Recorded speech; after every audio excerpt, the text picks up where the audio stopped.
Hello friends, today we will find out why are keyboards in the QWERTY manner.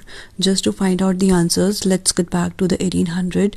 Once there was a scientist, he was actually discovering about his paginator, and he found that somehow by typing in the alphabetical orders, people were getting actually a problem. So he tried to arrange the keyboard into QWERTY manner.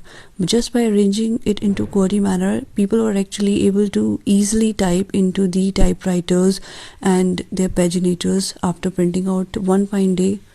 After much efforts, his invention actually got materialized, and after giving up all the attempts in the alphabetical orders for the keyboard, he could not actually manage to arrange them in alphabetical order for the easy typing. So he arranged the keys in the keyboard in the QWERTY manner, like Q, W, E, R, T, Y.